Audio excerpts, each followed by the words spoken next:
Moolala is brought to you by the nonprofit credit counseling agency Credit Canada. If you're just getting started on your investing journey, it can be a challenge navigating the market, knowing what's right, what's wrong, who to trust, what to know, all that stuff. It can be an even bigger challenge for new immigrants to Canada because there's a lot of stuff that we take for granted that, like a 22-year-old's going to know just by osmosis because they've been here, their whole lives, that someone who is newly arrived may not understand or have been exposed to. Enoch Omololu is a personal finance expert, the founder of Savvy New Canadians, and someone who knows a lot about all this stuff, both from his website and from his lived experience. He's in Winnipeg, Manitoba today. Hello there. Hi, Bruce. Thank you for joining us. I want to see if you can give us some sense for the difference between a Canadian, born, lived here their entire lives, but new to investing, and someone who is new to Canada. Maybe that's a year, maybe it's longer or shorter. What are the differences for those two overly simplified demographic groups? Yeah, so I think a few things that come to mind when you think about new Canadians who are new to investing in Canada is just the lack of familiarity with Canadian investment accounts.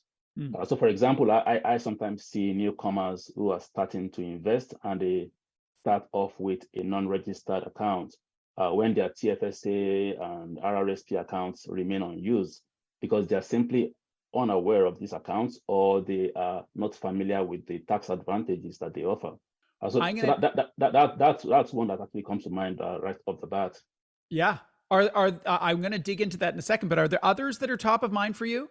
Something else would be just defaulting to the brokerage at the bank where they first open their bank accounts, because sometimes these banks offer like newcomer packages, and then you open your bank account, it's easier for you to get a credit card without Canadian credit history.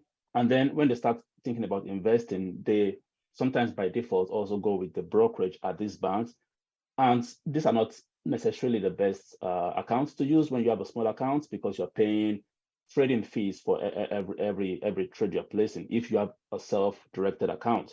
So that is something else I see is people sometimes don't shop around, look for cheaper options to invest.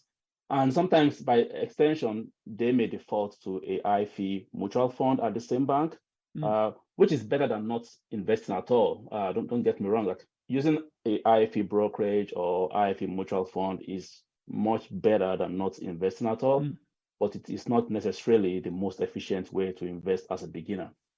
What did I can imagine one of the reasons why this happens is it can be very difficult for a newcomer to determine who to trust. I know just when I moved to the United States, I spoke the language, the culture was familiar to me, but I didn't know the brands of the financial institutions because they were different and I didn't have a sense for it. Here in Canada, we've got the big banks, we've got credit unions, then we've got a whole bunch of fintech players. What advice would you have to new Canadians on determining the brands or the companies that they could trust that would be outside of the ones that advertise the most and that may have helped them with a bank account when they arrived here first? Yeah, I think these days, just by searching for the best investment account, the best no-fee investing apps, just keywords like that, just searching for that, you get tons of resources that give you an overview of what's available. So I guess thinking outside the box and just going outside of what would be considered your comfort zone a bit can help you save on costs over time. Mind you, when people first start off, for example, when they're thinking about opening a bank account, I advise to go with the big banks just because it's easier to get familiarized with the Canadian banking system that way. You can walk into a branch, speak to somebody if you have a pressing issue, and not get frustrated over the phone. But once you sort of settle in 6 months, 1 year, it's time to start reaching outside your comfort zone to look at what the options are out there. Many immigrants come from English-speaking countries. Many immigrants do not come from English-speaking countries, and there is an enormous range in terms of their language skills, in particular, probably those first couple of years.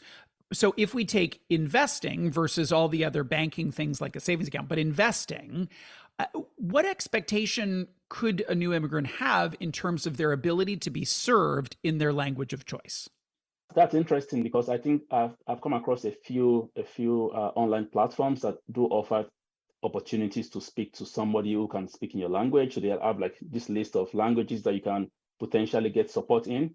But I have also received lots of complaints from people who are just like, you know what, they told me this is what I thought they were saying, but actually this is what they meant. So there is still that gap when it comes to finding support in your language outside of the English language, especially when it comes to understanding complex matters, which investing is in a large part. So people either misunderstand what is being said, or they think it's someone is saying something else, and then they do something else, and then there's a complaint that, you know what, I wouldn't have invested in this mutual fund, for example, if I understood that it is meant for this, or it acts this way, or there's this risk to mutual funds, for example. I've had people say, oh, I thought it was risk-free. I thought it was like putting money in a GIC, but it could be just lapses in that understanding when it comes to technical terms, because it's very different when you speak English as a first language or as something you grew up with all of your life,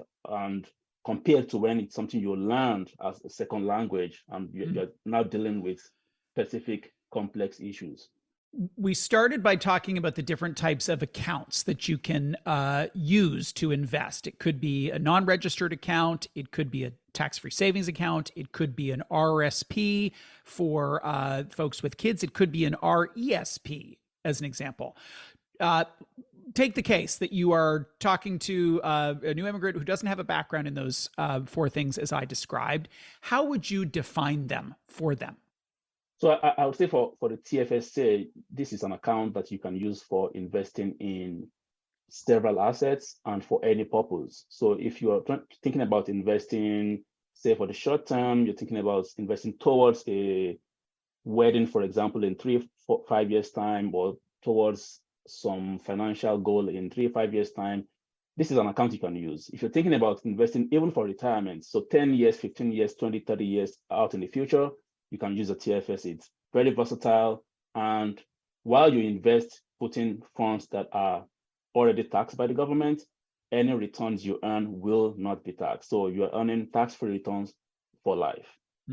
Now compare that to the RRSP, the Registered Retirement Savings Plan. This is designed for retirement planning specifically. So if you're thinking about, oh, I want to save for 3 to 5 years, in 3 to 5 years time, I want to be able to access these funds for something outside of retirement, it's probably not your best bet to start off with. When you think about registered retirement savings plan, you're thinking retirement income to complement your government benefits. And then when you think about the RESP is you thinking right into the future for your kids and helping them offset the high cost of education in Canada. So post-secondary education. You want them to take on less student debt. You want to assist them with paying for tuition. The RESP helps you do that. You can invest, again, across a wide variety of investment assets. And the government helps you with that investment by matching your contributions with 20 cents on every dollar up to a maximum per year. So invest in that, and then when your kids are in post-secondary education, they can withdraw those funds. While they will pay taxes, if at all, it's going to be at their own low tax rates. So this is an account that is really deferring taxes into the future, but they will probably pay little to no taxes at all on it. And all that to say, I mean, you defined those three accounts very, very clearly. A non-registered account wouldn't come into play until you'd really done some serious investing, or savings at least, and maybe investing inside those three others because of the benefits that you've mentioned. We've just got a minute or so to go, but I want to ask you one last question. When we use the phrase new Canadian or immigrant, it encompasses the broadest range of circumstances imaginable, from someone who, you know, is fleeing strife in their home country and arriving with a shirt on their back, to someone who is coming with significant assets that, you know, they arrive as a a real player and an ability to buy assets immediately. So really a broad range. What advice would you have for a new immigrant, regardless of those circumstances, in terms of assessing their own practical and psychological tolerance for risk? Yeah, so I think risk and return relationship is very important to consider when you're investing. One question I would say ask yourself is, how soon do I need these funds? If I need the funds in 6 months' time, 1 year's time, maybe even 2 years' time, you want to keep it in, you want to invest or keep the funds in an asset or in an account that is almost risk-free. So you're thinking savings account, a guaranteed investment certificate account, an account that is not going to lose your principal, essentially. If you're thinking about investing for, say, something that's going to occur in 10 years' time, for example, so a retirement, then you may want to consider taking on some risk so as to potentially increase the returns you generate on that investment. But then you have to ask yourself the question alongside that, which is, if the market tumbles, say, 30%, am I comfortable with waiting for the markets to recover, which may take years, it may take months? If you aren't, then the other question to ask yourself is, what is my goal? Do I actually want to grow this amount, or do I want to just protect the principal? Those are questions you're going to ask yourself, and that you would be taking a questionnaire on if you decide to invest at all in the financial market. So to assess your risk tolerance, you're asking yourself, how much risk am I willing to take, in the sense of, if this value drops, can I stomach the loss? Can I wait long enough for these assets to recover? If not, maybe I should be thinking conservatively and keeping my funds in a protected account, insured account, like a savings account. Very, very helpful context. Enoch, thank you so much for joining us today. We really appreciate it. Thanks for having me, Bruce. Enoch Omololu is the founder of Savvy New Canadians. If you haven't checked out this website, you really should, because it's got tons of perspective on personal finance in general, but also answers questions that are specific to folks who have arrived in Canada more recently.